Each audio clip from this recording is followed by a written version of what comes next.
जोगी का कोनो उम्र नाई बा। जब जोग सधाइला तब ठीक बा। अरे जोग का कोनो समय तक जब सधावा तब। बड़ा बढ़िया गीत रहल। राजा साहब का बियाह भवा। पहली रानी से एक बेटवा भाव करवा, रानी मर गई, दूसर बियाह कैले हन। बुढ़वा मिलन बा सजनवा ना। आए हाय बुढ़वा।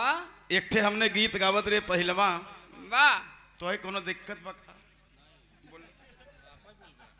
पैसा देते हैं और घरे पूंजी फसावत हन, कहते दिक्कत बा का? समझ में ना आए तब हम हूँ भिसवा बनवत है, घबरा मत। का भैया रे जोगी बनब ठीक रहे कि नहीं? हाथ उठाए कुछ सपोर्ट करत तब बताई।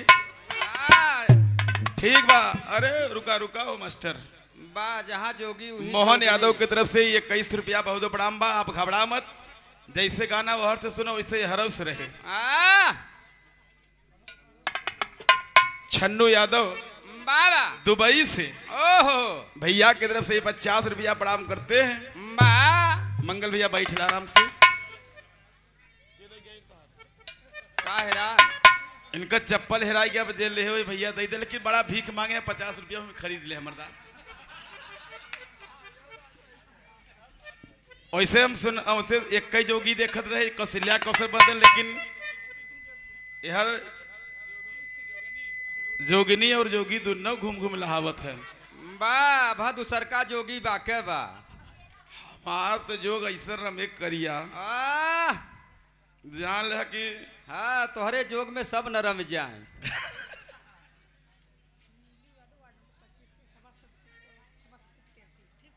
वार्ड नंबर 25 से नीलू यादव की तरफ से भी हम लोगों के बीच में आई थी। वार्ड नंबर 25 से जिला पंचायत प्रत्याशी ना भैया, समाजवादी पार्टी के सच्चे सिपाही हैं। समाजवादी गीत का फरमाइश हो, सबका आदेश हो तो लाइन गाय ले।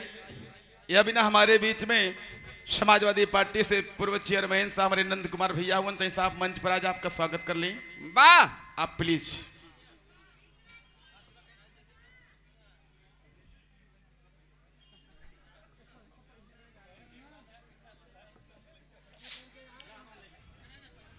ताली बजाकर आप लोग आशीर्वाद देंगे। ये दीनानाथ हसमुख आपका इस रंगमंच को से अभिनंदन करता है, क्योंकि आप हम कलाकारों के आदर्श से मार्गदर्शक हैं। प्यार स्नेह आप ही से हमेशा मिला है। और ये शानदार 500 रुपए का आशीर्वाद तालियों से स्वागत आप लोग करेंगे। और आपका आदेश हुआ कि कुछ ऐसे गीते हो जो जिसमें पीडीए की बात हो तो मैं करूंगा। आप बेशक बैठिए। मैंने कहा कि हम कलाकार आपको हुकुम दलीदर है तो कहीं हम दलीदर ना हम डी है। अगर हम दलीदर है तो होके दलीदरीन बने पड़े। सवाल ही नहीं उठत न बनबुद घेराय के लेके चलत तो लेकिन रहबू दलित न प्यार है। आशीर्वाद मिला हमारे चेयरमैन साहब की तरफ से। और मैं कुछ कहूं, मेरी बात अगर बढ़िया लगी तो तालियों से आप लोग समर्थन अतिथियों का करिएगा। जब चुनाव आता है तो बीजेपी वाले कहते हैं मेरा हिंदू खतरे में है। मैं विषयांतर तो नहीं होना चाहता, लेकिन मैं कहना चाहूंगा मेरी बात अच्छी लगी उस महापुरुष के बारे में ताली बजाएंगे आप लोग।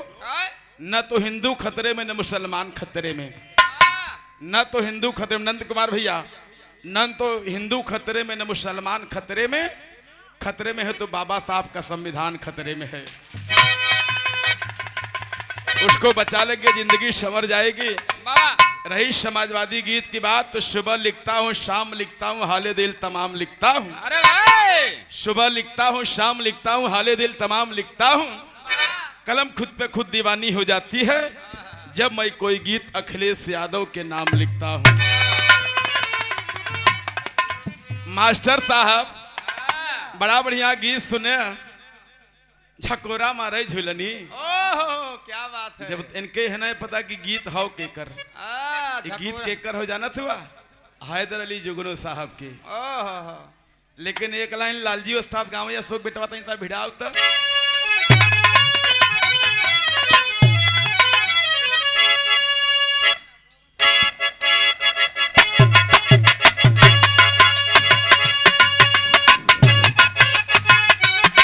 जाओ जाओ।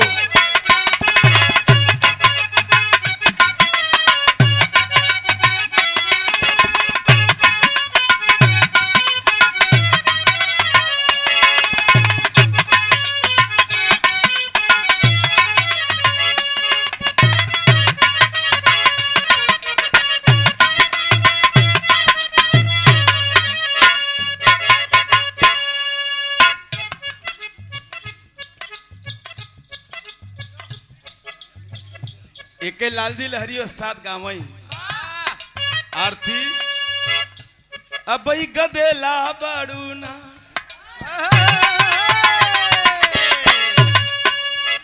भैया अबई गदेला बड़ूना तू का जनबूरेल करेला अबई गदेला बड़ूना।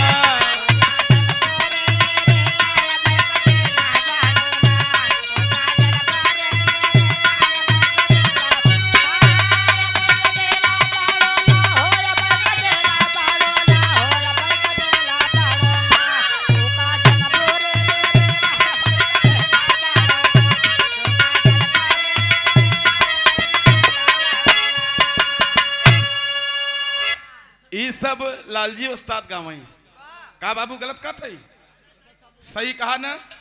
आरती राज के नाम पे ताली बजाओ जाता है। देखा ही हम गवैया है गावत हम है सम्मान तुहार करावत है। बड़ा बढ़िया सुने हैं आज घर में न बनऊ न खाब जीजा तो है चबाब जीजा ना। अरे मोरे माई रे ये हमार सढ़ुआई तू अगर हमारे चबाई जाबू हमार मेहरुआ कहाँ जाए तो टटका राड़ हो जाही। शानदार अमूल्य माया बहुत बढ़िया कोरस कलन हमार बड़ भाई होन विजयी भैया कौशल्या कौशल के मनई है मतलब उनकर आदमी उनके साथे रहलन बा कार्यक्रम करत है लेकिन एक लाइन हम गावत है कि अबई भतरासी बाटूना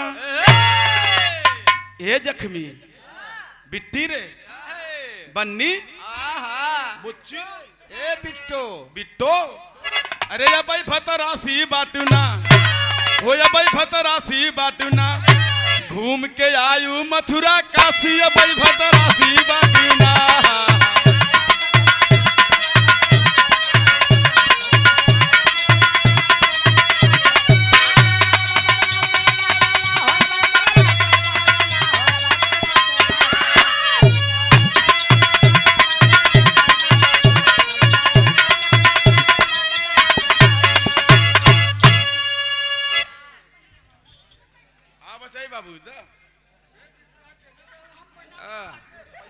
अब जा भी पर एक लोटा धार लई आव धार ले बाद तब तलवार लई आव गाना गाई ना ठीक बाबू हम समझे थे तो हर बात यहाँ से माई कालिक सवारी बहन के ऊपर बाबू घबरा मत। हाँ समझ हमारे बचाई बाबू की तरफ से शानदार 21 रुपया बैठा भैया हम समझ ले घबरात मत जा समझ ले ही घर एक बात बा रमेश भैया समझ ले हम उनके सिलेट लब जितना ले धीरे धीरे ले ले अपने बुत्त हो जाए काहे घबराता तू सब वो धीरे धीरे खुद उतर जाए। संजय भाई बगल हो जा अब आई फतरासी बाटूना बिट्टा हो बन्ना कि अब आई फतरासी बाटूना ए भाई अब आई फतरासी बाटूना त दिनवा होइगा बा सन्यासी अब आई फतरासी बाटूना।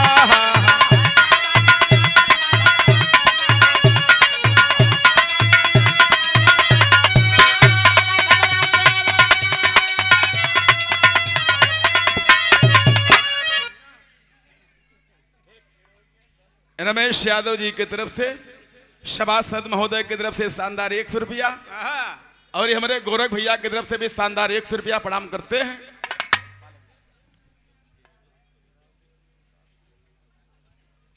विजय यादव बगीचा से शानदार 100 रुपए का आशीर्वाद समाजवादी पार्टी के सच्चे सिपाही है। शानदार 100 रुपया आपको जय हिंद जय समाजवाद करते हैं। एक लाइन समाजवादी गीत के फरमाइश मास्टर तैं सब तैयारी बनाओ बा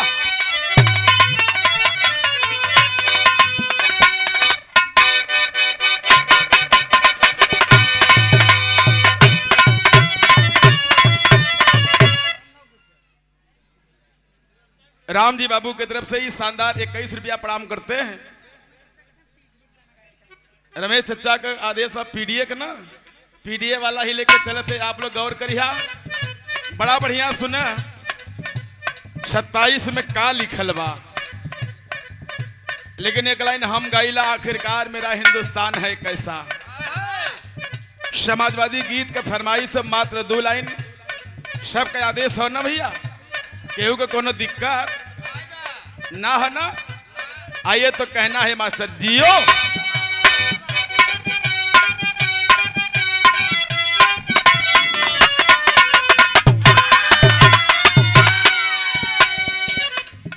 तो बिना सपा के सुखी उत्तर प्रदेश ना होई,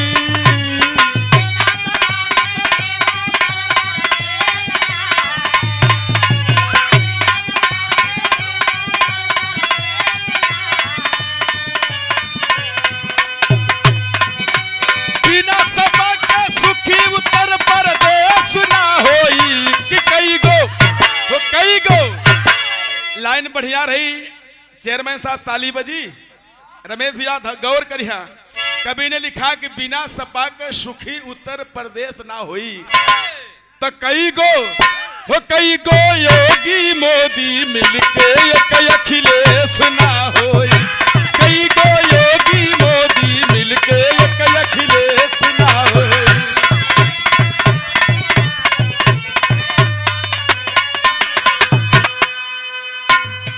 कभी जी लिखलन कि बिना सपा के सुखी उत्तर प्रदेश ना होई। विजय भैया तो पकड़ हो जा। बिना सपा के सुखी उत्तर प्रदेश ना होई, कई गो योगी मोदी मिल के एक अखिलेश ना होई। काहे पीडीए की बात शुरू हुई, जहिया से आइल बा बीजेपी वाला राज हो।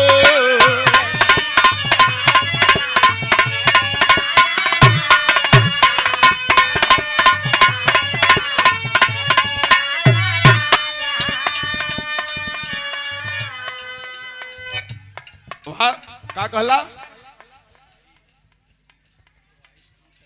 वाहिद खाओ तड़िया से शानदार 21 रुपए समाजवादी गीत पर। जहिया से आइल बा बीजेपी वाला राज हो।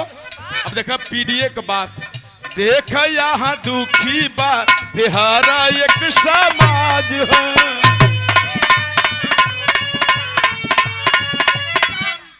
लालजी यादव की तरफ से 50 रुपया समाजवादी गीत पर प्रणाम करते हैं। कड़े दिन यादव समाजवादी पार्टी बगीचा से, जहिया से आइल बा बीजेपी वाली राज हो। एक लाइन देखा यहाँ दुखी बाटे हर एक समाज के आवेला, धोबी धेकार बनिया बका रहेर गडरिया पासी चमाल लोहार कुंभी कोहार चाहे जे हो। पहलवान लोग कहीं महाराज पा लगी, कहीं तुहार मेहरारू प्रधान हो जाए। ऐसा होते ना 80 साल बाबू साहब रहे, 90 साल चुन्नी वाले महाराज जी रहे। लेकिन जब 1993-94 में सरकार बनल केकर मानली धरती पर मुलायम सिंह यादव जी और मान्यवर कांसीराम साहब के जब गठबंधन की सरकार बनी, उन्होंने आरक्षण को लागू किया। तब वही समय अब हर एक वर्ग के लोग प्रधान होते हुए। और ये देखें भजईपुर की धरती से बाबू राम बली यादव की तरफ से शानदार 100 रुपया हमारे बुढ़वा बाबू का मौसी का बेटवा हुआ। बड़ा ही अमूल्य पुरस्कार प्रणाम करते हैं। इसलिए मैं कहना चाहूंगा, क्या आप लोग गौर करेंगे कैसे? नाम योगी का मिटाओ काम मोदी का भगाओ, नाम योगी का मिटाओ काम मोदी का भगाओ। पूरे हिंद का एक ही आवाज पे साइकिल जिंदाबाद बोलो बोलो, साइकिल जिंदाबाद बोलो बोलो, साइकिल जिंदाबाद बोलो बोलो।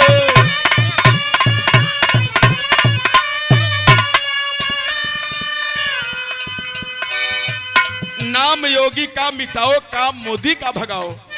उन्होंने वादा किया मेरी सरकार बनेगी, मैं सबका साथ सबका विकास। लेकिन नेताजी साथ सबका लिए विकास किसी का नहीं हुआ। विकास अगर भइल के कर अडानी का भइल है, अंबानी का भइल है। उन्होंने वादा किया था मेरी सरकार बनेगी, मैं हवाई चप्पल वाले को हवाई जहाज में बैठाऊंगा। रमेश यादव की तरफ से ये हमारे सभासद महोदय की तरफ से 100 रुपया आपको जय हिंद जय समाजवाद। लेकिन भैया हो उन्होंने केवल नाम बदला।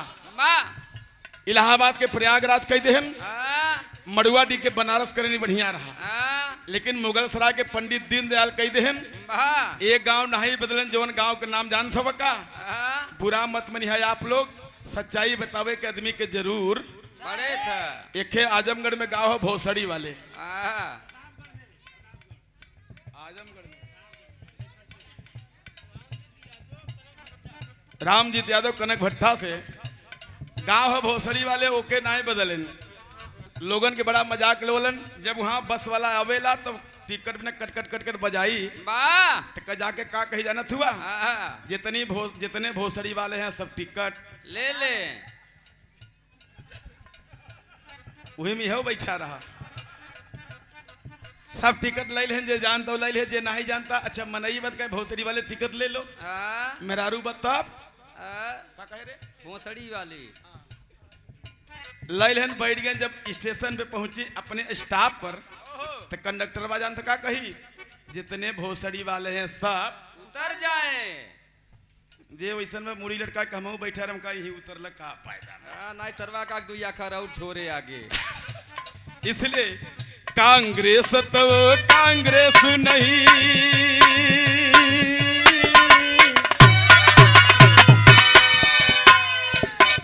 कांग्रेस तो कांग्रेस नहीं जो है मतलब का साथी।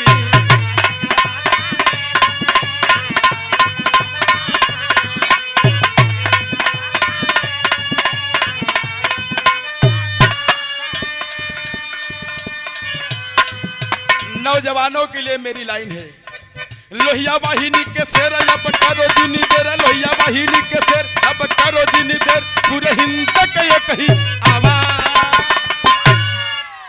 ताली बजेगी किस बात पर, लोहिया वाहिनी के शेर अब करो जिनी देर, लोहिया वाहिनी के शेर अब करो जिनी देर, पूरे हिंद के ये कही आवाज की साइकिल जिंदाबाद बोलो बोलो, साइकिल जिंदाबाद बोलो बोलो, साइकिल जिंदाबाद बोलो बोलो।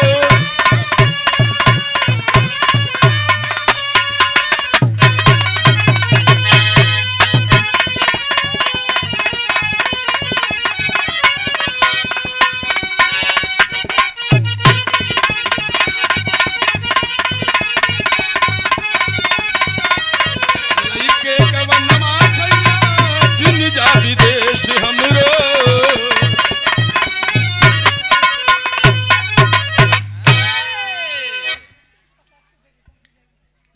देते हम निकाले रहे, तू दिखावे नहीं क्या भाई।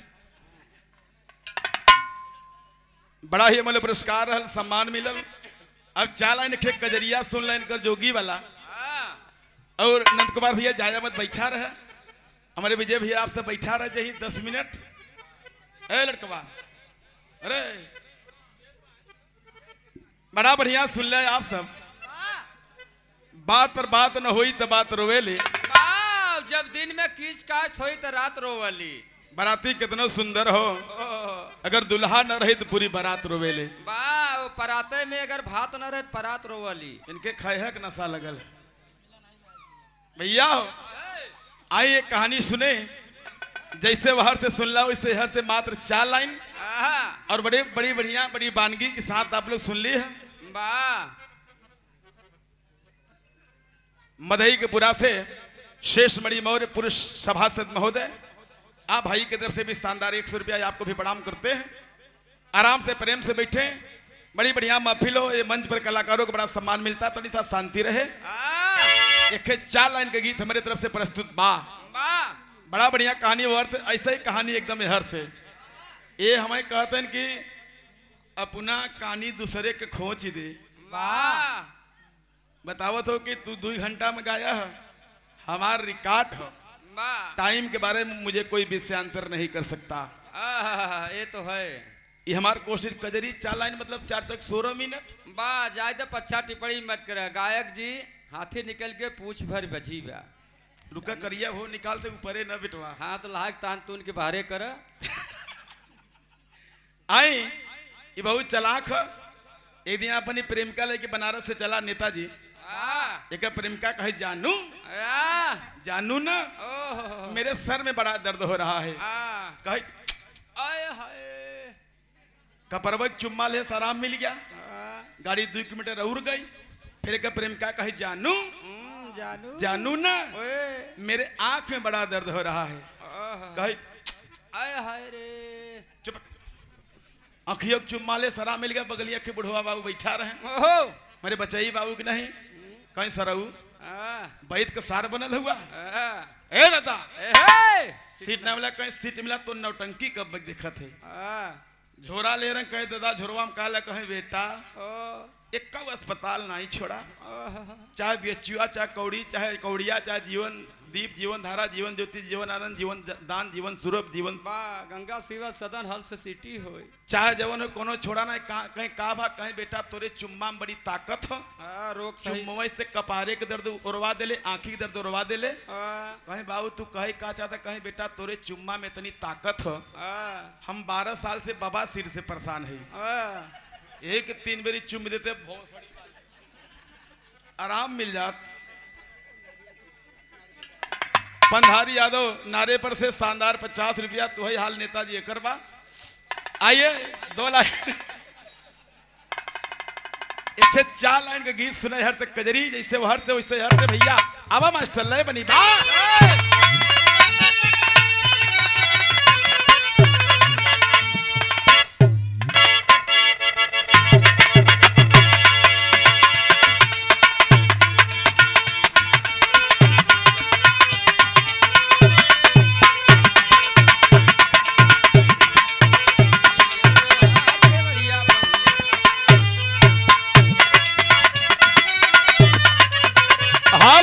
इसको बढ़ा दो।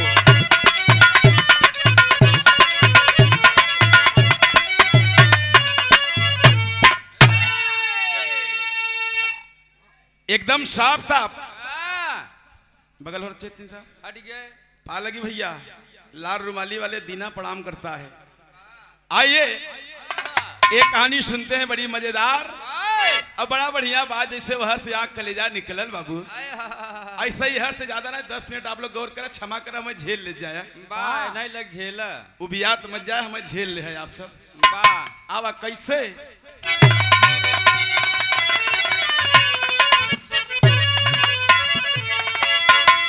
कि अरे राजा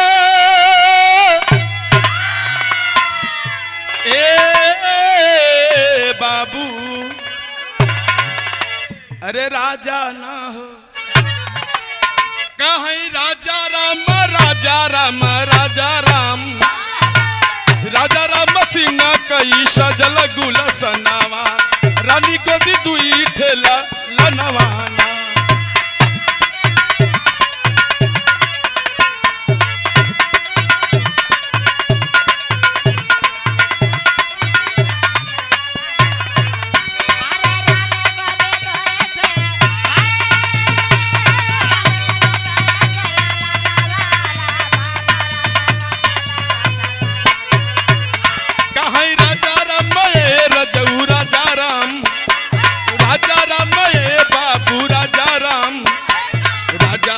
सिंह कई सजल गुलसनवा रानी को दी दुई ठेला लनवाना।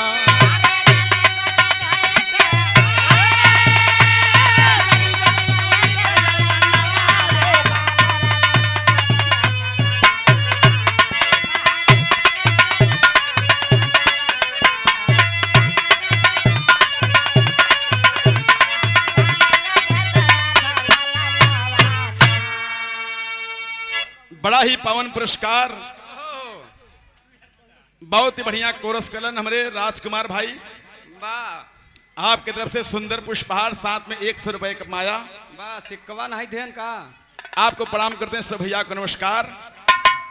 कहानी के समझ ले मात्र 10 मिनट ज्यादा टाइम न ले बाबू वो जानते घरे जाए के समय लोगन के बा कितना जने ही बजा। राजा राम सिंह कई सजल गुलसनवा रानी गोदी दुई ठेला लनवा ना लेकिन बात के करो बच्चे बाबू बैठ जा कहना बा कैसे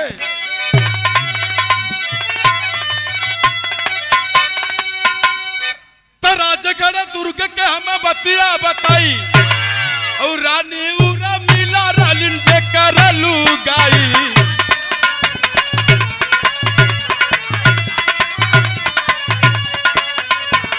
रानी उरा ए बाबू रानी उरा रानी उरा ए रजऊ रानी उरा रानी उरा मिला रहलिन जे कर लुगाई जय विजय दुई लड़का जनमाई धीरे धीरे बीतल कुछ समैया मोरे। कहीं दूर की बात नहीं है, मिर्जापुर राजगढ़ दुर्ग के राजा राम सिंह बहुत बढ़िया बादशाही करत हुवन। दुल्ही का नाम उर्मिला, दू ठे बेटा हुवन, एक बेटा का नाम जय, एक बेटा का नाम विजय। एक लड़का की उम्र 7 साल, एक बेटा का उम्र 5 साल। खूब बढ़िया समय बीता तो एक दिन राजा साहब शिकार खेले बिना जंगल में जब सोन की नदी के किनारे गईलन। सोन नदी के किनारे जब राजा साहब शिकार खेले खातिर गईलन है, रानी की तबीयत अचानक बिगड़ी। रानी की तबीयत बिगड़ल है, वैद्य को बुलाया गया, तमाम दवा दारू की व्यवस्था की गई, लेकिन होनी के कोई टारने वाला पैदा नहीं सकता। आखिरी समय आयल, रानी के प्राण पखुर उड़ गईलन। ई खबर जब दोनों बेटा के लगल है, एक बेटा पांव के तरफ बैठल, एक बेटा सर के तरफ बैठल, लेकिन हालत रहल का मास्टर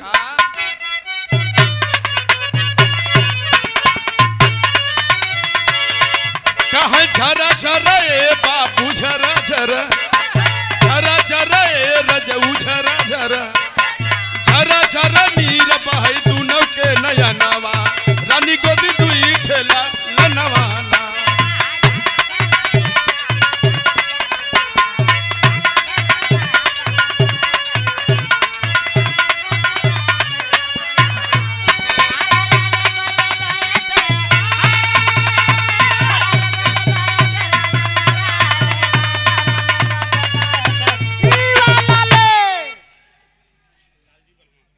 लालजी बनहवा से शानदार 20 रुपया और बचई यादव हमारे बाबू की तरफ से 21 रुपया का आशीर्वाद। बाबू तुहार 80 ठे बढ़ता, तब 5 रुपया का चिखना ले ले, बस 75 रुपया के खेले ले बरोबर हो जाए, देख पड़े। हाँ उतना 80 उबे करे बिल 60 रुपया दे, 20 ठे एक दे अंगुरी उठाए दे बोल दे।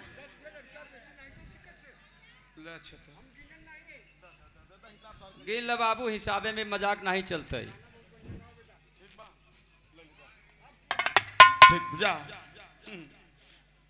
भैया भैया दोनों बचवा रोवत हुवन।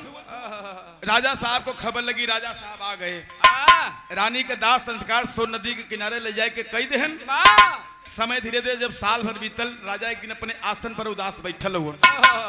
प्रजा के लोगों ने कहा, राजा साहब अपने लिए नहीं, हमहन के लिए नहीं, कम से कम दोनों बच्चवन के सेवा करे ना दूसर बियाह तक कर लेता।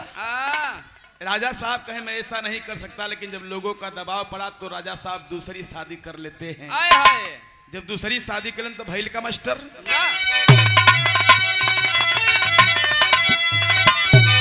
तो राजा राम सिंह कहले दूसरा तुगाई, अब बन के परमीला महलिया में आई।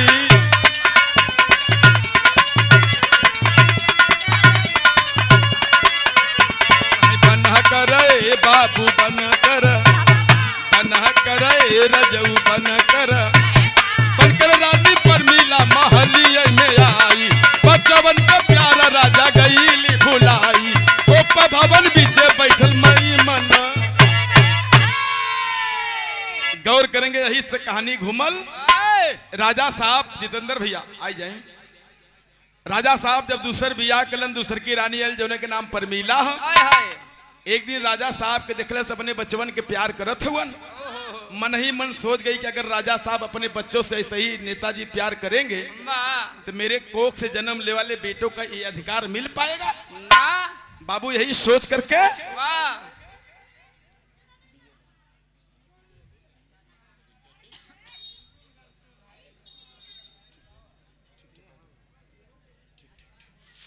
और ये विजय यादव ये बारी से शानदार अमूल्य माया, बगीचा से शानदार अमूल्य माया 500 रुपया का आशीर्वाद। समाजवादी गीत के फरमाइश पर समय बढ़ा के बीच में समय बना ले। कहानी हमारे 10 मिनट और।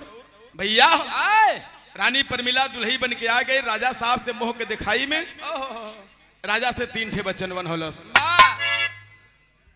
राजा साहब जब शिकार खेले बिना गए जाए के कोप भवन में बैठ के राजा साहब जब वापस आए आय हाय तो पूछे मेरी रानी कहाँ है। हाय पता चला को तो कोप भवन में बैठी है। वाह राजा साहब जब लगे गए तो कहे राजा साहब हाँ बड़का बेटवा वाला बना लो, जा बेटन से प्यार करो, हमसे कोई मतलब नहीं बा कहे आखिर तो के चाहे का कहे जौन मांगब तोन दे दे बा। ओहो गौर करेंगे बाबू वहीं में राजा साहब से रानी 3 ठे बच्चन बना ले लस। वाह 3 बच्चन बनाए कहे तीनों में चाही का कहे एक समय आई तब तो से बताओ मांगब। वाह एक दिन राजा अपने आसन में बैठा जाए के अंगना में खड़ी होकर राजा कहे आओ सिंहासन पर बैठो। ओहे कहीं ना नहीं राजा साहब 3 ठे हमार बच्चन में वही पूरा कही दिया। हाँ तब बैठब तब बैठब कहे अखिल तो के चाही का कहे बच्चन दिले हुआ देवे के न पड़ी। आय धरती पर अगर सबसे बड़ा कोई धर्म है बाबू तो राज धर्म होता है। आय हाय बारे भैया भैया बाबू हमार वाह स्नेह हो प्यार हो आशीर्वाद है। झूरू बिंद कोयलरा ठीक बा बैठ जा झूरू बिंद कोयलरा से बोला भैया और फिर बोल दे झूरू बिंद कोयलरा सुनत गया। हाँ सुन ले न है नहीं सुने हैं भैया राजा साहब से 3 ठे बच्चन बनौले रहल। ओए हाय आखिर तीनों बच्चन में मंगलस का यही से कहानी बदल गई। क्या मांगी मास्टर। जाओ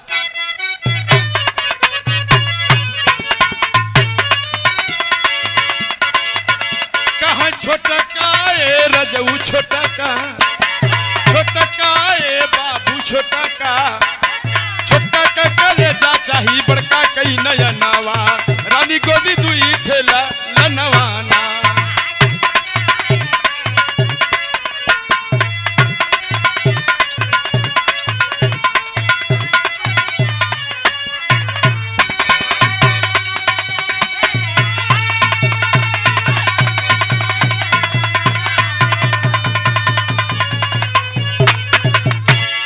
भैया राजा साहब 3 बच्चन देले रहलन।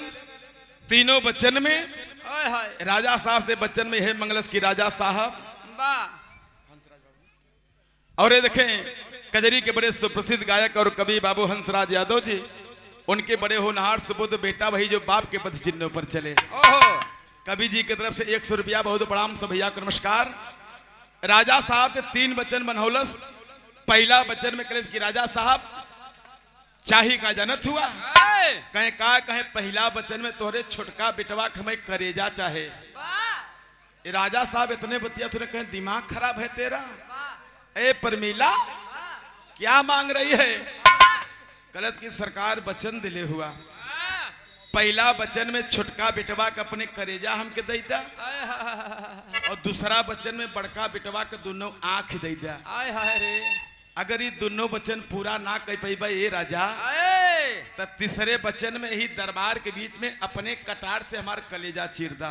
आय हाय क्या मारेंगे तीनों बचन में जवन तो के इच्छा हुई तो मांग पूरा कैला। वाह राजा साहब सोचे लगन कि धरती पर अगर सबसे बड़ा कोई धर्म है तो राज धर्म है। ओहो राजा साहब कहें ठीक है जैसा मेरा रानी कहते वैसे ही कर दो। वाह जल्लादों को बुला करके राजा साहब ने आदेश दिया कि मेरे दोनों बेटे के लेकर के चले जाओ जंगल में। आय जाकर बड़े बेटे का दोनों आंख निकाल लेना, छोटे बेटे का कलेजा निकाल लेना, आय हाय रे लाकर मेरी रानी को दे दो। वाह जनिश में घोड़ा पर बैठा के चलन है। आय हाय हाय ले दरबार से बाहर निकल चाहते तबले बीच में आकर वो रानी परमीला खड़ी हो गई। आय हाय ना राजा ना आय मेरे साथ अन्याय हो रहा है। कहें का कहें कि दोनों लड़कन के राजसी वस्त्र भी उतरवा दा। आय हाय रे इन्हन के जोगी भेष बना करके जंगल में भेजवा ताकि लोगन के मालूम पड़े कि राजा राम सिंह आप आखिरी वक्त में अपने बेटे को कुछ नहीं दे पाया। आय हाय कहा जाता है कि डाल से चुकल बंदर बाज से चुकल मर्द। वाह राजा साहब बाबू कहें जैसा मेरी रानी कहते वैसा ही कर दो। आय हाय सिपाही लोग लेके गईलन राजसी वस्त्र उतार के जोगी के भेष बना के जंगल में ले जा करके ओहो छोटका बेटवा के एक पेड़ में बनलन। वाह बड़का बेटवा के चाकू की तेज नोक से दोनों आंख को निकाल लिए। आय हाय हाय दोनों आंख को जब निकाल लेलन बाबू ओहो बेटवा तड़पड़ा से बारे माई वाह बारे माई बारे कसाई बारे माई एक मतारी जन्म देलस, एक मतारी दोनों आंख निकलवा लेलस। वाह कवन मतारी हो ऐसन कौन मतारी है बाबू आंख तो निकाल के जब सामने रखलन, बड़का बेटवा छपटिया था, आय हाय हाय छोटका बेटवा जो इसमें पेट से छोड़ करके एक जला सीने पे सवार, आय हाय दूसरा चाकू लेकर जब सीना चीरना चाहता तो रो करके एक ठे बात कलस, आय हाय बाबू ओह आप लोग हमके मारल चाहत हो मार दे, लेकिन भैया के जो नखिया निकाल ले हुआ, आय हाय हाय अगर हमारे जिंदगी के छोड़ दे तो भैया के नैन बन के हम परवरिश कर ले, आय हाय दोबारा महल के तरफ कभो देखब ना वाह वाह बाबू हो। लेकिन जल्लादों ने कहा तेरे पिता का आदेश है, वाह बोले ठीक हो निकाल ला आंख, लेकिन एक बात बता सके कहीं का कहीं जौन हमहन के ऊपर बीतत हो ओह का तू लोगन के बेटा के ऊपर बीते के बर्दाश्त करबा। आय हाय थे इंसान प्यार का बीज उत्पन्न हुआ, छोटे भाई को छोड़ते हैं ओह और जाकर एक हिरन को मारते हैं। वाह कहा जाता है कि हिरन के कलेजा आदमी कलेजा एक समान होले, वाह वाह गलती से निकालल आंख कलेजा लिया के जब देलन तो पपिनिया पड़ोस बड़ा खुश हो, ओह बचन के पूरा कहे राजा बड़ा खुश हो। अब हमारे गोद से जो लड़का जन्म ले उम्र रात के बारिश हुई, वाह लेकिन कहलन कि आदमी वार करला तो करे लाठी में आवाज होले, ओह लेकिन परमात्मा जब वार करलन तो उनके लाठी में आवाज नाई होली भैया गलती से निकालल आंख कलेजा पड़ोस बड़ा खुश हो। यहाँ हमारे गीत में कजरी में 4 लाइन को छंद हो, लेकिन मास्टर दिखाई कजरी में हमार नई प्रस्तुति जैसा हमार दिमाग का हरकत कैसे वाह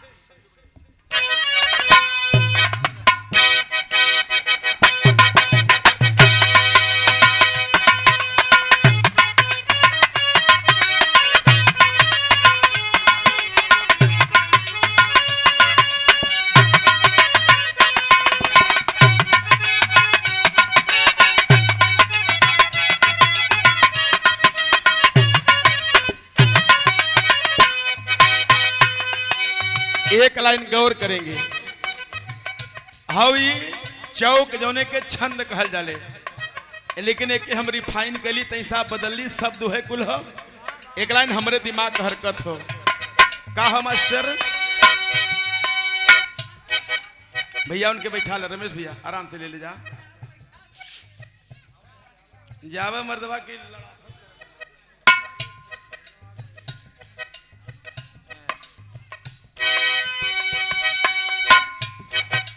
चैनक बंसी बजा के पापी ने आखिर मन को रही मनाए, दैव योग से बाझिन भैली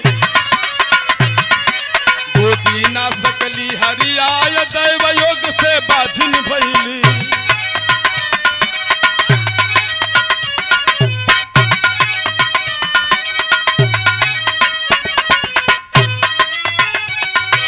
चैनक बंसी बजा के पापी ने आखिर मन को रही मनाय, दैव योग से बाजिन भैली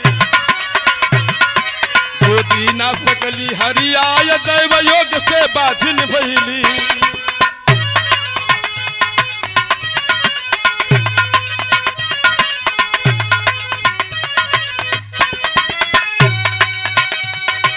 दैव योग से बाजिन भैली गोदी ना सकली हरियाय, कुछ दिन बीतल बिन बारिश को राजा को चिंता गई सताए, कुछ दिन बीतल बिन बारिश के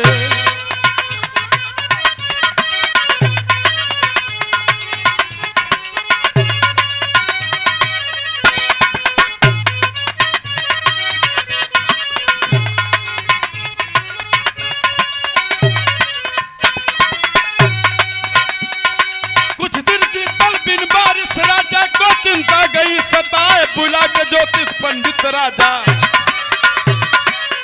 तैयार दी रहे लगाई, अरे बुला के ज्योतिष पंडित राजा।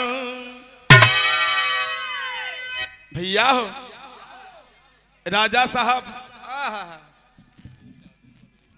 मदई के पुरा से वाह शानदार 20 रुपए के आशीर्वाद गणेश यादव आप बाबू की तरफ से प्रदान भइल 20 रुपया के आशीर्वाद, आपको प्रणाम से भैया को नमस्कार भाई, आशीर्वाद की कामना है, वाह त्रुटियों को विसारिएगा।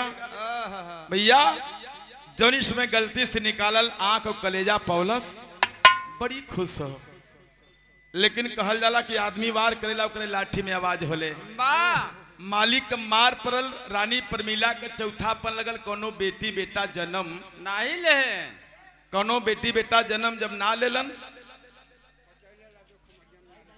बचई लाल यादव खमरिया नारे पर से शानदार 20 रुपया। बाबू प्रणाम बा बाबू, 60 रुपया तो लगे और बच्चा बा। हाँ चेक खैले भैया नहीं चेक कैले जे करे कितना पैसा भाई न सोच। एक लाइन हमार कजरी और बच्ची गाय के तब समाजवादी गा देते। भैया नाराज मत है, एक लाइन कल और गाय दे। गाय दे तन एक गाना गही बाबू। बाबू गलती से निकालल आँख कलेजा पा के बड़ा खुश हम मालिक कुवार भइल को कुकर सुनी हो।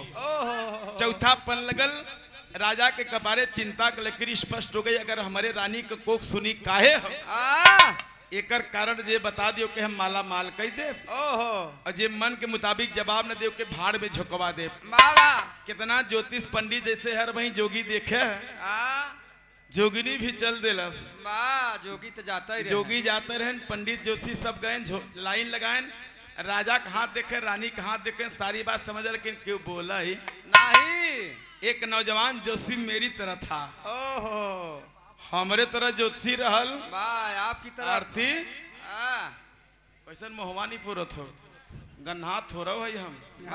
डफ से नहाए है आज सवेरे से भैया। था एक नौजवान जोशी था, गया राजा साहब के हाथ को देखा, रानी को हाथ को देखा। कुछ समय अपनी आंख को मुदा है, जब नेत्र खोला तो राजा कहे तोहू के नहीं पता है। जोशिया हाथ कल से राजा फूका जिन एक बात बताई कहे कहे तू एक बेटा बिना परेशान हुआ, तू दुद्दू बेटा खो देले हुआ। राजा के तुरंत चटना लगल कले न रे मुसाफिर, बात पर्दे में जो हो गया सो हो गया, लेकिन इससे मेरा समाधान कैसे होगा कुछ बता सकते हो? जब जोशी बताओ तो अंतरा है मास्टर। अब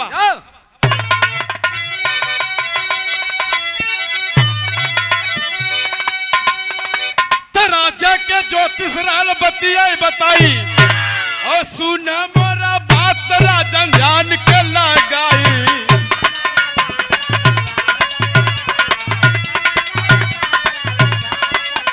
कहा सुना मोरा ए बाबू सुना मोरा ए रजऊ सुना मोरा बात राजन ध्यान के लगाई। सो नदी किनारे दे गर जवाई, सवारे महीना चले सुनारा।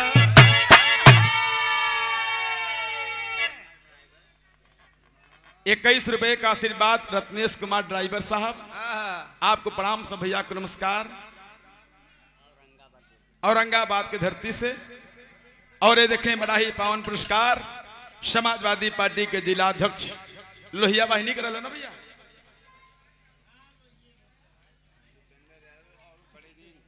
जितेंद्र यादव और कड़ी दीन यादव, हमारे दोनों भैया की तरफ से शानदार 500 रुपए का आशीर्वाद। आपको जय हिंद जय समाजवाद करते हैं सब भैया को नमस्कार।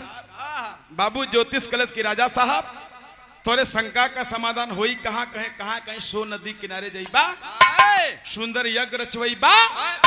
यज्ञ 1.25 महीना चले के चाहिए, रोज हवन कैले के बाद तोहे करे के का होई बतावत बे का मास्टर।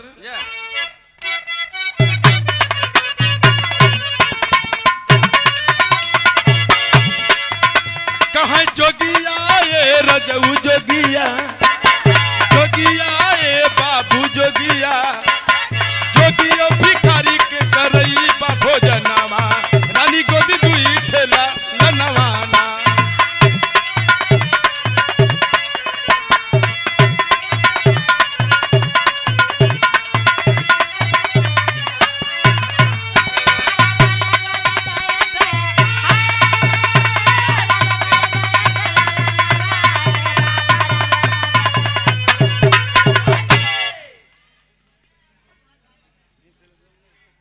भैया राजा साहब से जोशी बदौलत राजा साहब, आपका यज्ञ 1.25 महीना चले के रोज हवन कैले के बाद कोनो जोगी कोनो भिखारी कोनो पंडित जब मिले उनके बुला के दरवाजे पर भोजन करा के तबे अन्न ग्रहण करिहा, नहीं तुहार यज्ञ बेकार हो जाए।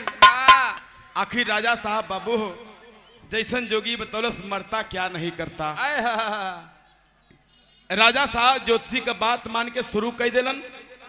बेला आइल कवन कवन आखिरी दिन, जा 1.25 महीना के आखिरी दिन हो। घड़ी सुबह से शाम हो गई 7 से 9 बजौलस, 9 से 10, 11 से 12, 1, 2 जब बजा दिले तो राजा के कपारे चिंता के लकीर स्पष्ट हो गई। ओ हाय हाय वो रास्ते से न कोनो जोगी गवा, न कोई भी न कोनो भिखारी, बा न कोनो पंडित। आय हाय राजा साहब सोचें अब 2 घंटा बाद 4 घंटा बाद शाम हो जाए, हमारे यज्ञ बेकार हो जाए। राजा साहब सिपाहियों का दे देते कि सिपाही जाओ कहीं से अगर कोई जोगी भिखारी पंडित मिले उसे पकड़ करके लाओ। सिपाही लोग बाबू चल देते हैं। जब जंगल में गईलन तो एक गजब का चीज देखलन। 2 ठे जोगी बाड़न, आय हाय एक नयन विहीन है जिसकी दोनों आंखें नहीं, आय हाय वो सितार को बजा रहा है। माँ और एक जोगी अपने झोली को फैलाया है, आय हाय भिक्षा मांग रहा है। माँ एक बुढ़िया के दरवाजे दोनों जोग रमौले हुए आय हाय और गजब का गीत गावत हुए। माँ तो बाबा तो हूँ वो हर तो देखबे कैला जोगी जोगिनी का, जोगिनी के हर जोगी को देखा। हमारे पास कुछ बा ना हाँ अगर के रुमाली रुमाली ले हो का दे देते मंगनी भाई हरे। देखा रुमालिस बड़ा दुपट्टा हो तो केहू के ले लिया। पियर की रुमाली क्यों ले बा एक कब ऐसा करो बात हो जोगनी बने के धोती मंगाई दे केहू के बात मतलब। आइए एक लाइन के रोल बागर आधे रुमलिया अपन देते कहन बाबू दे दे अपन देख ला कितना घंटा बाद है वही हिसाब से बताई दे है। सूंघ ले कोई बात नहीं पिताजी। वाह जो भाई अब उनके सबके गावे बाबू कुल लई के चलत थी। बारे बाबा बाबा के मलवा कहाँ दे दिया चौकी माला राजू भैया बाबा के माला दर चौकी पर बा माला वाला बा बेटवा हरे बा बाबा सरंगिया तोहार का भाई सरंगिया तोर बाबू बजा बजा मर गए मर गया के कस के बजाय देन फट गई। एक लाइन के बात बा ज्यादा नहीं नहीं बारे राम सुचित बाबू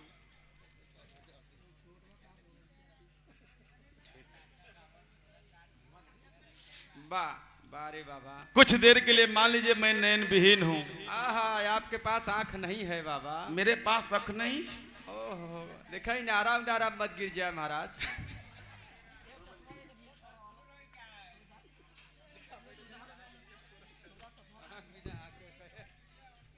क्या बात है यार। ए भैया ए जा जा घरे यार तू सब जा अपने अपने घरे।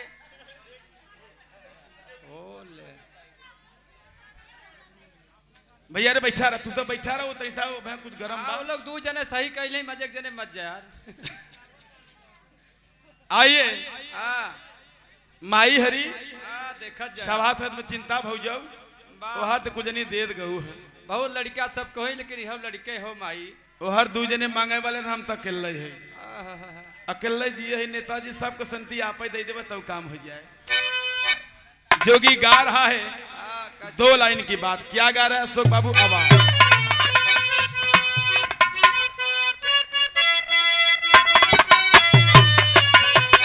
जाओ जाओ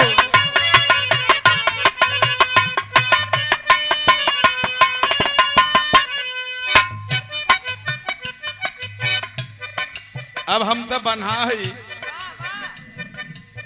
सुनील भैया हम तो यहीं रह जा एकवा माइक मिल जात हम टहर लेत के जना फायदा हो जाए काटलेस वाला तो ऐसा दे दे बाबू तो आप लोग जितना जने उहर दे है उतने जने हेलो दे जाए। ला भाई महाराज नहीं ले बाबा हेलो तैसा पतला कह दे भाई ता जोगी गावतिया नयन विहीन है बैठा खड़ा है उस माँ बुढ़िया माँ के दरवाजे पर महाराज और गा रहा है जोगी जय हो जय हो जय हो मनोकामना ध्यान दे जाए जवन दे जाए लेकिन हमारे में से निकालत मत जाए ये बिना हमारी दिखात कुछ ना ही बा। हाँ बाबा इसके पीछे हो गया। जोगी नयन विहीन है लेकिन गा रहा है अशोक बेटा जगह बना के गवा वाह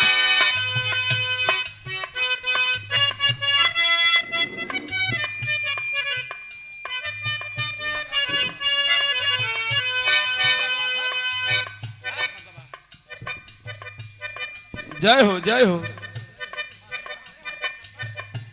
कवने करनवा भरथरी बानी गईले जोगी आयर बानी गईले जोगी आहो। जय हो जय हो। कवने करनवा भरथरी बानी गईले जोगी आयर बानी गईले जोगी आहो। कवने करनवा भिखिया मांगन होरा आई हो रमरे। जय हो बाबू जय हो। राजा हो जा भैया आई हो रमरे।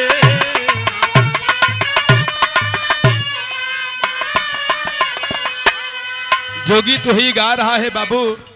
कौने करनवा भरथरी बन गईले जोगिया कौने करनवा भिखिया मांगन हो राम। कह दिया कवने करनवा भरथरी बानी गईले जोगी आयर बानी गईले जोगी आहो। कवने करनवा भिखिया मांगन हो राम आई हो रमरे। ना बच्चा ना जोगी फुटकर पैसा नहीं लेता है आई हो रमरे।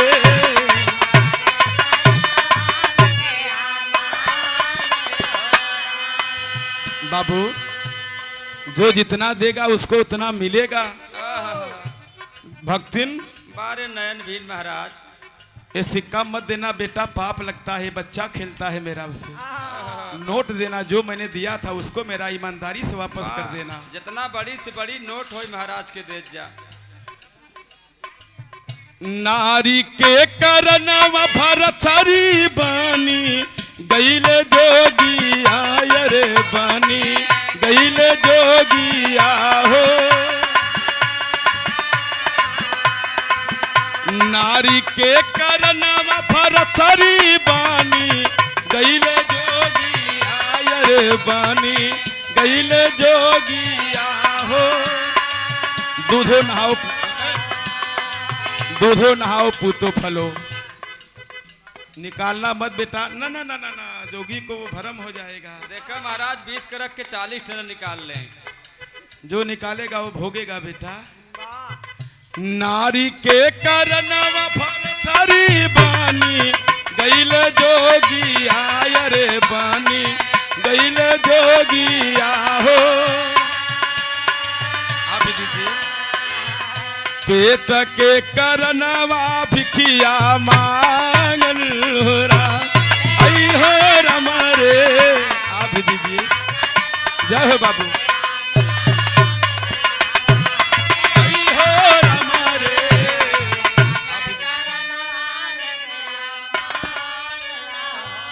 जोगी तो ही गा रहा है। नारी के करनवा भरथरी बन गईले जोगिया पेट के करनवा भिखिया मांगन हो राम। माई पूछल से बेटा कौन ऐसन बाप कौन ऐसन मतारी रहल जोन तू लोगन के कमे उम्र में जोगी बना देलस। बजाने वाले भी दे सकते हैं अगर इच्छा हो तब। सभासद महोदय चिंता भौजी आप सब कुछ दे दे सबको संति तो है दे दे। माई पूछलस कौन ऐसन मतारी कौन ऐसन बाप रहल बतावत है जोगी काहे बनल ए बाबा। माई मारी गईली बाबू बाना ले कसैया ए माई बाना ले कसैया हो। जय हो जय हो। मारी मारी गईली बाबू बाना ले कसैया ए माई बाना ले कसैया हो। मैं भादी हलत का मावई बिगारन हो रहा आई हो रमरे।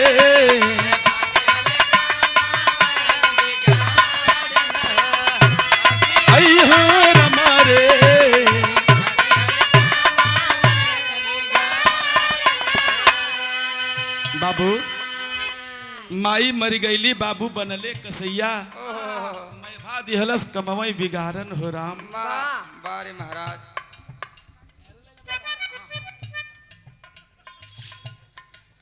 ई माई लोगन के भी तरफ से आशीर्वाद मिलत हो। मिलबई करे मास्टर महाराज। साहब आप भी दे दीजिए, निकालना मत बेटा।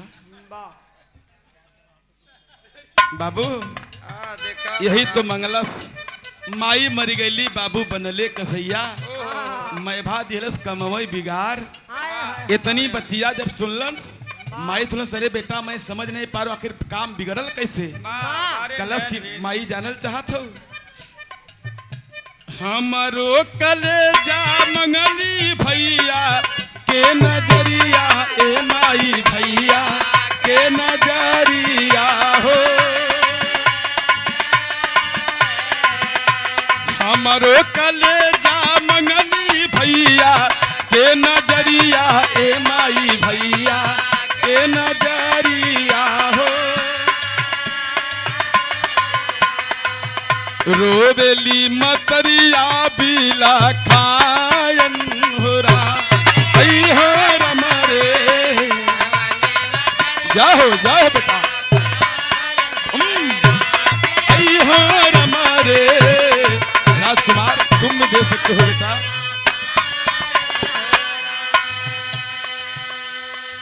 बाबा माई मर गेली बाबू बनले कसैया इसका मतलब मैं समझ नहीं पा रही हूँ। बारे जोगी बाबा कैसे जोगी बनला काहे नयन विहीन न करन की माई हमहन बचपन से मेरा भाई नयन विहीन नहीं था कहीं काहे कैसे बनला। हमरो कलेजा मंगली भैया के नजरिया ए माई भैया के नजरिया हो।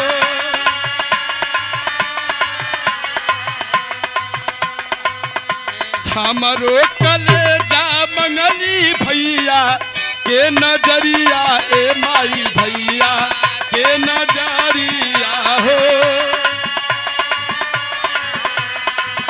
रोवे राम सिंह की हरायन हो रा ऐ हो रमरे जिया।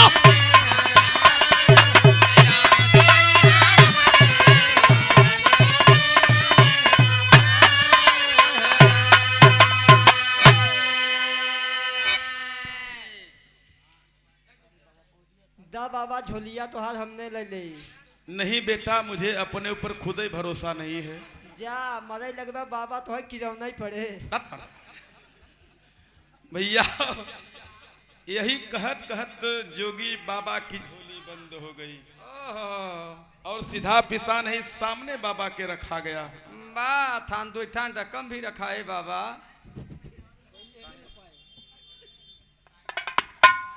यही तो जोगी गा रहा था तबले सिपाही आए पकड़ कर लेकर के चले गए। रुमलिया दे दे भैया राजू।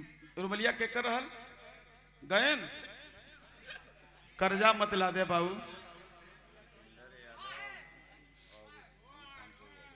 शानदार 500 रुपए का आशीर्वाद समाजवादी पार्टी के सच्चे सिपाही आप एक रहल ठीक जितेंद्र यादव हमारे बड़का भैया और कड़े दिन बाबू की तरफ से 500 रुपया का आशीर्वाद दोबारा प्राप्त हुआ। प्रणाम करते हैं आप लोग को जय हिंद जय समाजवाद करते हैं। यही तो कहते कहते तबले सिपाही पकड़ के लेके गए कहा जहां राजा राम सिंह की बाबूजी हवन कुंड था। हवन कुंड के पास जब गलन तो राजा राम सिंह देखलन तो पहचान गईलन। कहलन जोगी बाबा तू लोग कौने कुल खानदान हुआ तू लोग आखिरकार जोग रमौला काहे। तब इसमें नयन विहीन बेटा बता रहा है जो इससे अपने बाबू राजा राम सिंह का बतिया सुनलस हो। जोगी बाबा का बात सुन के राजा राम सिंह कहे मैं तुम लोगों को भोजन कराऊंगा लेकिन तुझे बताना होगा कौन ऐसन मतारी कौन ऐसन बाप रहल जोन कम उम्र में तू लोगन के जोगी बना देलस। विजय नयन विहीन है जो जय नयन विहीन है सोच रहा है कलश अरे ये तो हमारे बाबू राजा राम सिंह हुआ बाबू है इसमें कलश की बाबू जवन तू सोचत हुआ हमारा ऐसा खानदान का ना है। हम लोग राजगढ़ दुर्ग के राजा राम सिंह के बेटे हैं। हमारे बाबू हमन के मतारी बचपन में हमन के छोड़ के चल गए। बाबू दूसर बिया कलन दूसर की मन कमाई परमीला आइल है आय हाय हमार दोनों आंख मंगलस हमारे छोटे भाई के कलेजा मंगलस आहा बाबू राम सिंह बच्चन में तो दे दिए अम्मा बाबू राम सिंह जब इतनी बात सुने कहे बेटा मैं अभागा बाप दूसरा कोई नहीं ओहो मैं वही हूँ ए! हम एक बेटे के लिए परेशान हैं दो दो बेटे मेरे सामने हैं आय हाय हाय अपने बेटे को हृदय से लगा लेते हैं कहे बेटा चलो महल की तरफ वाह तब वो इसमें नयन विहीन जय ने कहा कि ना बाबू ना आहा जैसे आपने महल से निकाला था कि चले जाओ मेरे महल की तरफ कभी देखना मत वाह हम लोगों ने भी प्रण किया मर जाएंगे लेकिन तुम्हारे महल की तरफ नहीं चलेंगे अम्मा कल आखिर चलबना तो हमारा आखिरी समय आए पिंडा पानी दे ही के ओहो तब राजा राम सिंह कलन की ठीक है अगर ये बात पर राजा राम सिंह बतिया सुन के ए भैया राजा राम सिंह बतिया सुन के वही इसमें कलश ठीक है बाबू अगर पिंडा पानी चाहते हैं कि आप हम लोगों के हाथ से मिले अम्मा तो जहां यही हवन कुंड बना एक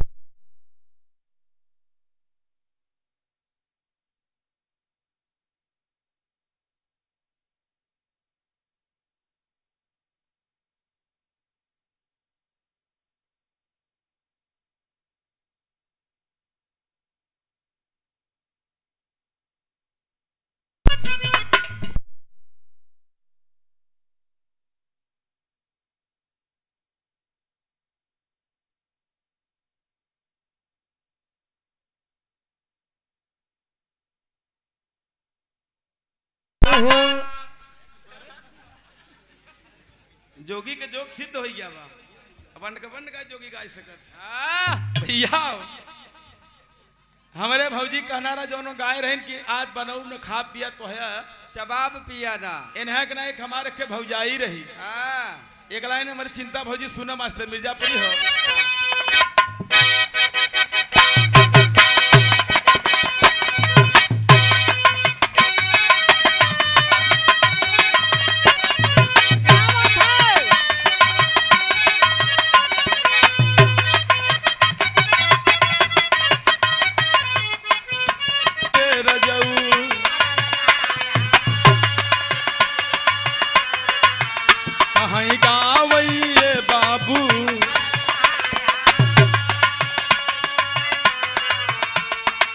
वही दीना यादव जकर कलियापुर मकनावा रानी गोदी दुई ठेला लनवाना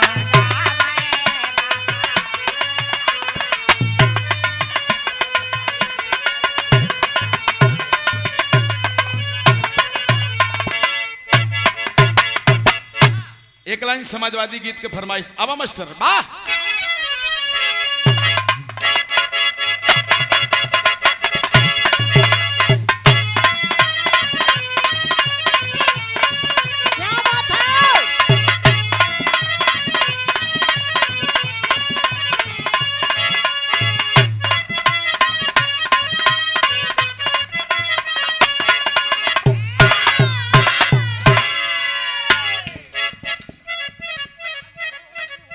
हॉल हल्का सा टेबल बना ला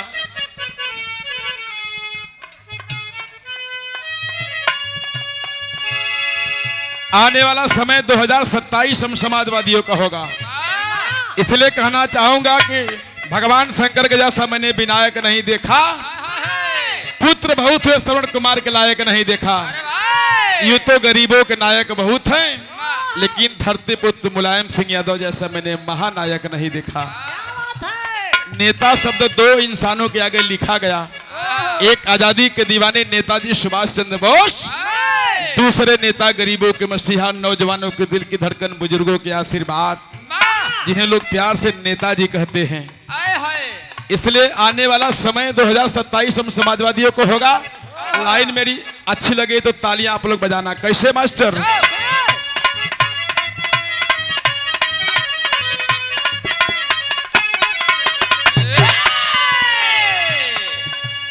हे राजा जी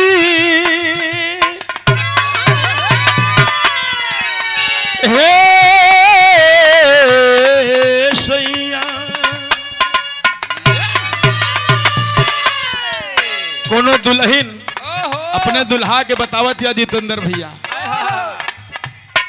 ना हाथी ना पंजा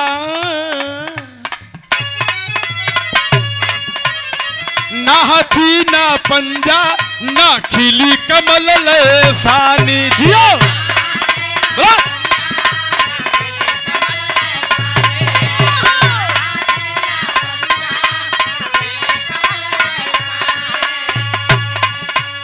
अरे ना माया ना सोनिया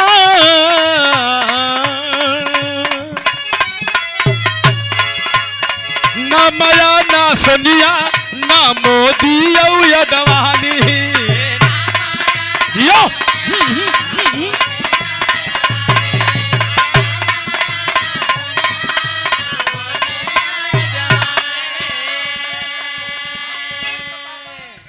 पूनम का पापा गणेश यादव की तरफ से समाजवादी गीत पर ना हाथी ना पंजा ना खिली कमल लेसानी ना माया ना सोनिया ना मोदी और अडवाणी। होगा क्या लाइन बढ़िया रहे, तालियां बजाकर सम्मान करेंगे क्योंकि सब दल के नेतन के हो, सब दल के नेतन का भूलाई लड़क लिया हो अब की, हो अब की क्या होगा, हो अब की सत्ता बीच जाई हमार साइकिलिया, हो अब की सत्ता बीच जाई हमार साइकिलिया।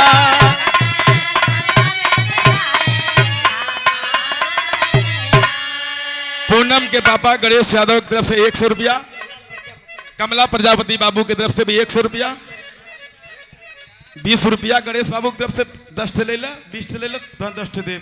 10 लग 20 लेता। संतोष पागल फूल की चाट वाले 51 रुपया, रमेश यादव सभासद महोदय की तरफ से 100 रुपया, जितेंद्र यादव,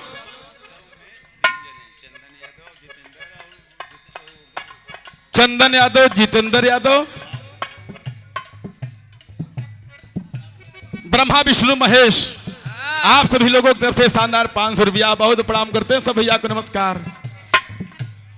सब दल के नेतन के हो, सब दल के नेतन का भूलाई लड़किलिया हो अब की, हो अब की, हो अब की सत्ता बीच जाई हमार साइकिलिया, हो अब की सत्ता बीच जाई हमार साइकिलिया।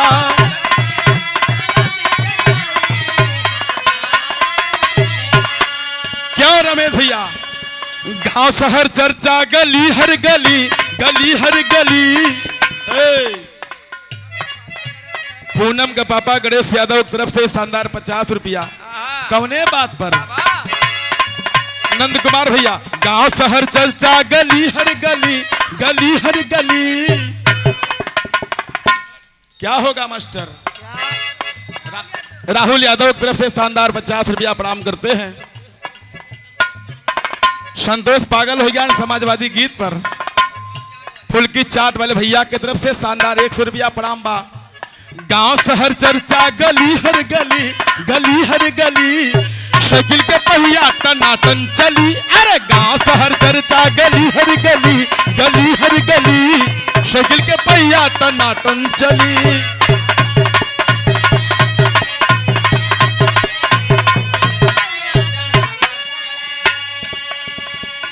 विरोधी दल में मची खलबली, मची खलबली। किस बात की खलबली है? अरे मंगल भाई, और ये देखें, कोई दिक्कत नहीं। और देखें बिरहा के बड़े खूबसूरत गायिका, कोई बात नहीं, जहां तक बिरहा वहां तक स्थान। आप उनके दाहिने अंग हमारे मंगल प्रजापति आजमगढ़ के धरती से तनी सा ताली बजा के इनका स्वागत करेंगे। जहाँ के सांसद हमारे धर्मेंद्र भैया हुआ, उजाला यादव जी से बहुत तमाम कार्यक्रम हम लोगों का होता रहता है, आशीर्वाद मिलता है। मालिक बनाए करके मेहरारू से बच के रहल कर बच्ची रे, कभा को मेहरारू नुकसान कई देवेली। विरोधी दल में मची खलबली। खलबली क्यों मची नंद कुमार भैया? क्योंकि जब से पीडीए की यात्रा शुरू हुई, पीडीए की यात्रा रामलाल यादव जी, संतोष पागल, केसारी पागल कहाँ हैं? संतोष पागल ढूढ़त हैं, चाट वाले, फुल्की वाले, छोला वाले।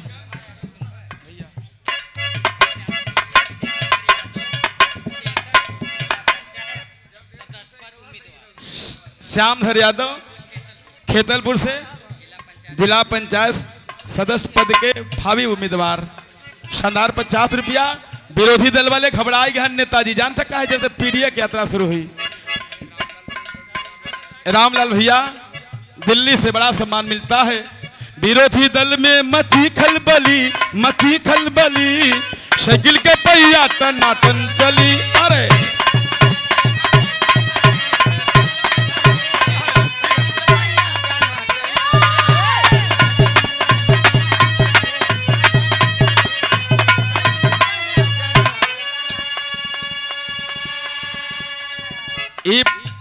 पूनम के पापा जी की तरफ से मधई के पुरा से शानदार 100 रुपया।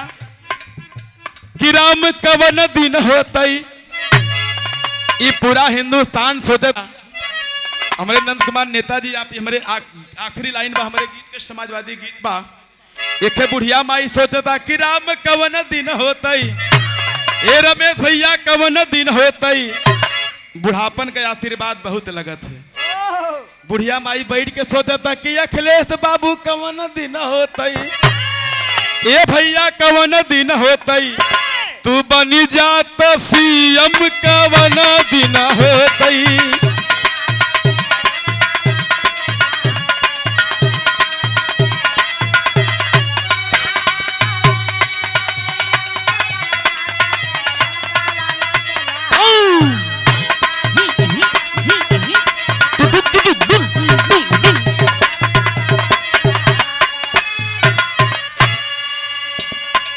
₹50 का आशीर्वाद पूनम का पापा गणेश यादव मधई के पूरा से बाबू की तरफ से 50 से देते रुका रहा। हमारे भैया के चप्पल हेराई गया हमारे मंगल भाई का 700 का रहा। हवाई चप्पल 700 का रहा ना। अच्छा जे ले हो भैया दे दे। बैठल बुढ़िया माई मन में गवारा बढ़ाई।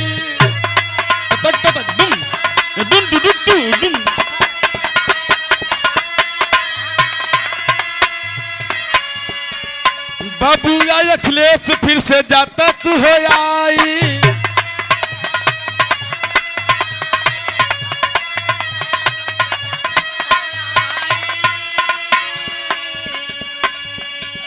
ये देखें शानदार 100 रुपया पूनम के पापा गणेश यादव जी मधई के पुरा से समाजवादी गीत पर। बैठल बुढ़िया माई मन में गौर बढ़ाई। बबुआ अखिलेश फिर से जाता तू हो काहे। शंकर ड्राइवर पोखरा पर से शानदार 100 रुपया प्रणाम करते हैं। कृष्ण कुमार यादव गरीब के हो धरती पर गरीब दुई जने हैं। एक है कन्या और एक है गऊ। तीसरा गरीब दीनानाथ हसमुख है। अब हमसे गरीब धरती के है भाई हरे। बैठल बुढ़िया माई मन में गवारा बढ़ाई।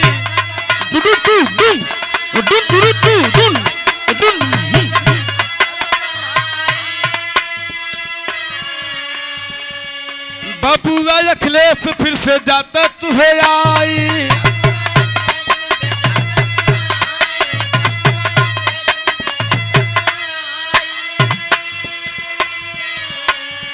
कहाँ कायदा कानून तुहार रही रही रही रही रही रही रही रही रही रही रही रही रही रही रही कायदा कानून तुहार रहानी का नियम कवन दिन होतई तू बनी जाता।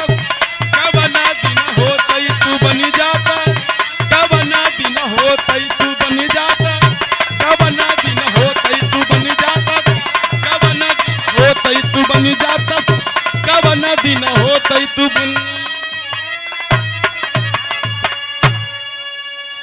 अगर अच्छा लगा तो एक बार ताली बजा देंगे आप लोग।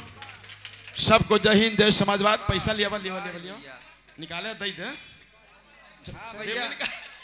से बात रवा हो दई बरवा तोहरा यो।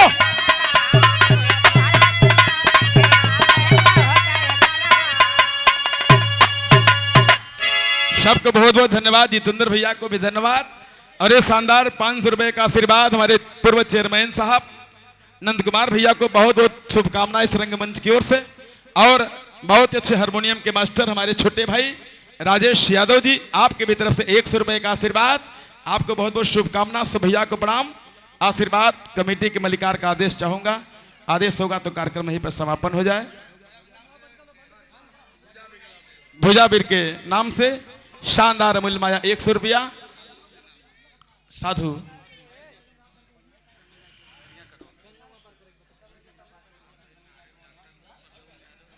डॉक्टर प्रदुम यादव नारे पर से शानदार 500 रुपए का आशीर्वाद डॉक्टर साहब को प्रणाम करते हैं। विजय यादव बगीचा से शानदार 200 रुपए का आशीर्वाद, आपको भी प्रणाम। सब भैया को आशीर्वाद। रमेश भैया क्या करिए, गावल जाके बंद कर दी। आप लोग बंद कर 2 मिनट उठान हो जाए, उठान ले ला 2 मिनट और रुक जा।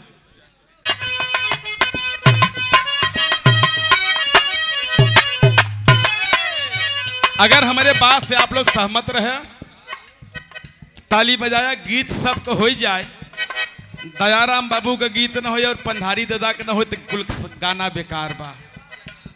ये लिए दादा पंधारी और बाबू जब दयाराम बाबू को बिरहा हो, ये लोगों का गाना लड़े। दादा दयाराम बाबू गावे बदलल देशवा का चलनिया थोड़े दिन से।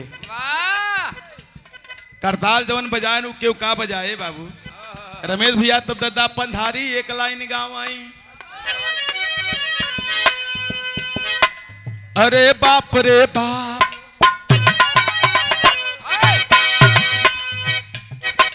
अरे बाप रे बाप, चढ़ल देशवई में मोटाई। अरे बाप रे बाप,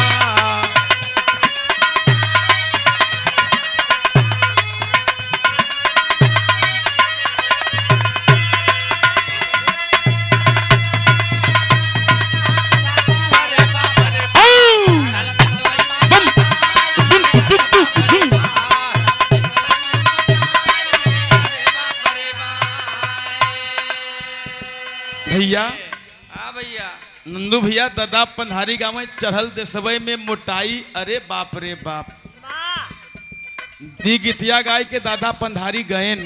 माँ तो तू कब जाबे? फट मरो, कहाँ?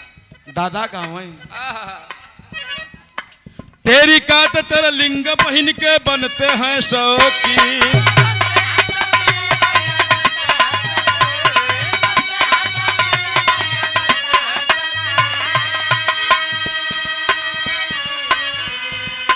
पढ़ल लिखले के हुआ छरना खोसे चर चर पीन।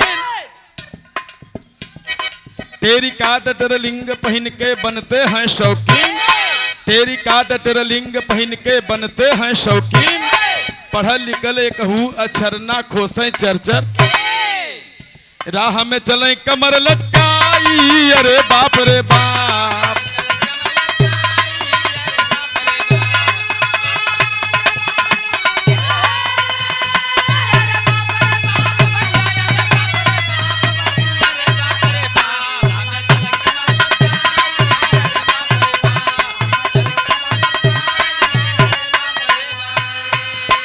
इसी भाव पर आखिरी लाइन हमारी और हमारे विजयी भैया की तरफ से आशीर्वाद शानदार सुंदर पुष्पार के साथ 100 रुपए। एक लाइन दादा उर गावे। माँ गोरकी तब बन जाए उर्वशी और रंभा का मौसी।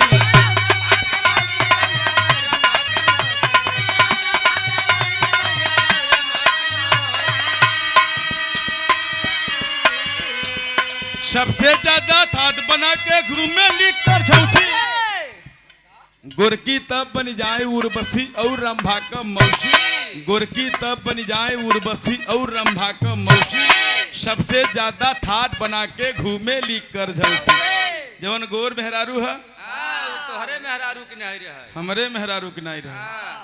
जवन करियई है माँ वो कौशल्या कौशल की नहीं। नगद लगाई ना इतना प्रकार के मुन्ना भैया पोत ले 16-17 कलर का मसाला। तब दादा कहें त देखी के छूटइयो की